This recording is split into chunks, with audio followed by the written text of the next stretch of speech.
So LaToya has been treating folks for 19 years, those individuals that are suffering and need treatment for substance abuse. So LaToya, what are those pathways to addiction? All right, so Nancy mentioned that I've been in this field for 19, going on 20 years this year. And I gotta tell you, for the first maybe 9 years of my career, I thought that addiction was a poor people's problem. I thought it happened to people in urban communities. Me, as a master's level professional, thought that. I didn't realize until I moved to Maryland 11 years ago and started treating millionaires, doctors, TV producers, lawyers, people who were more accomplished than I'll ever be.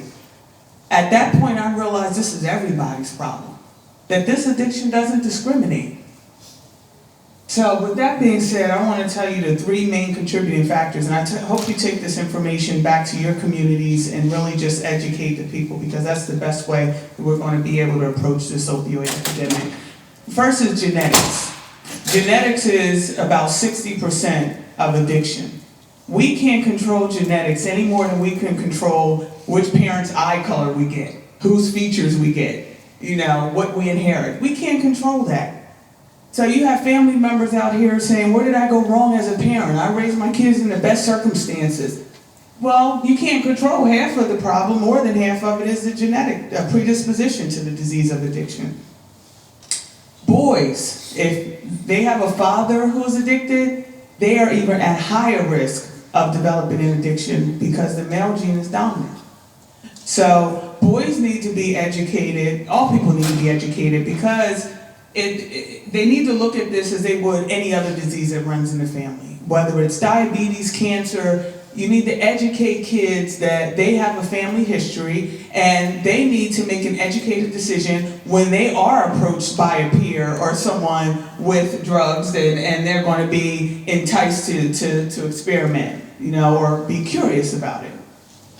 The second contributing factor is environment. If you grew up in an environment where you're exposed to drugs and alcohol, that's going to condition you to think that it's okay, that it's normal. In my house growing up, I thought everybody used drugs. I grew up in a party house. I was that kid who came home from school and washed burnt burnt spoons and put them in the dishwasher. That was my routine. I thought that was normal, that everybody drank, all parents got high. I knew more about drug paraphernalia in elementary school than most kids did. It wasn't until the prevention program in my school in 6th grade, when they came in and they brought all the drug paraphernalia, very much like that display board over there in the corner. When I saw that as an 11-year-old kid, it scared me straight. At that point, I realized that drugs were bad because I recognized more than half the stuff on that display board. But because I was conditioned to think that this was normal, I thought that it was in everybody's house.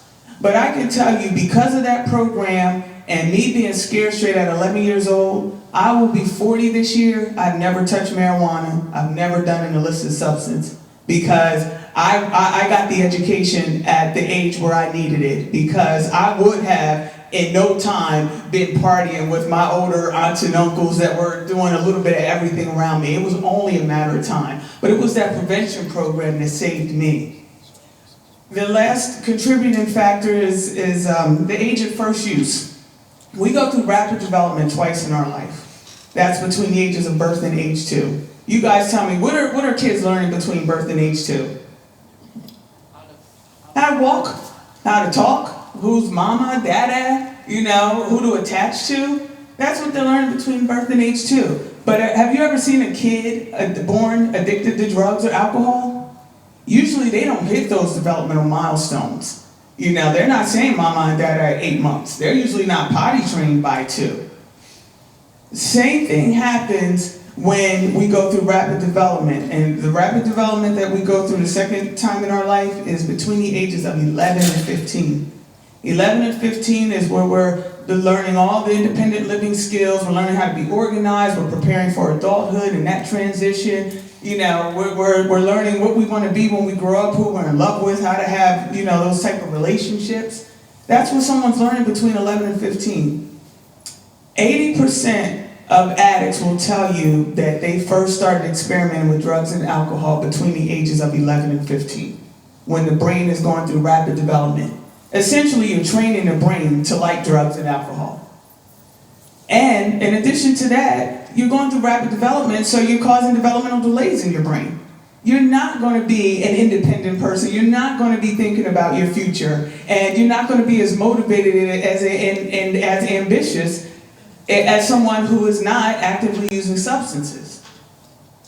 So the point that I really want to make is that, the prevention is key, but I also have to say that one of the biggest factors here too is that we really need to make this a community effort. Most people, when they're going through an addiction and they're struggling, they reach out first to their clergy. If they're affiliated with the church, they reach out to, maybe their doctor or someone close to them before they reach out to a professional that works in the field.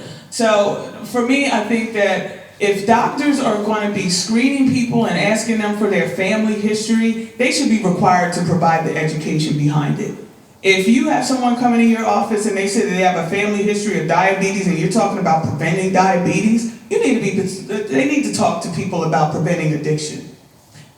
The clergy, they need to get involved too. These are the people that need to encourage treatment, because those are some of the first people that someone will go to when they're struggling. Last but not least is that we need to invest in people who are in recovery.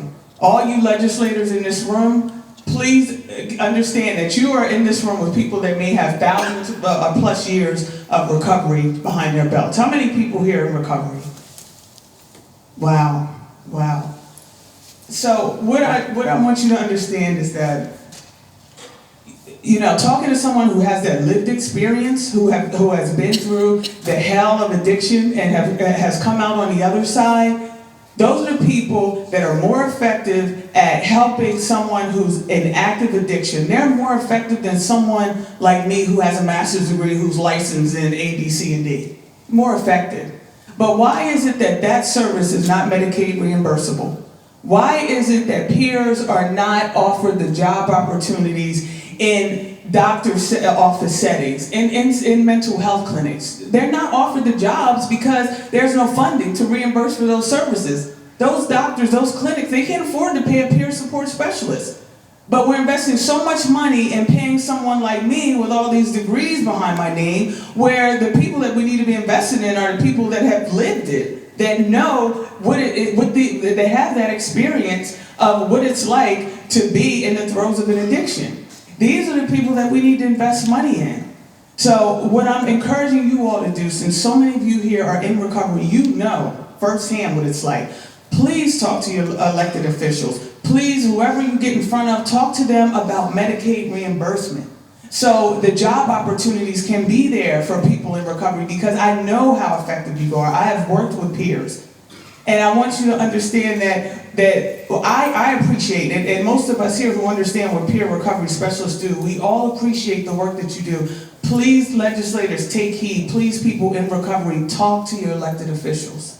Thank you.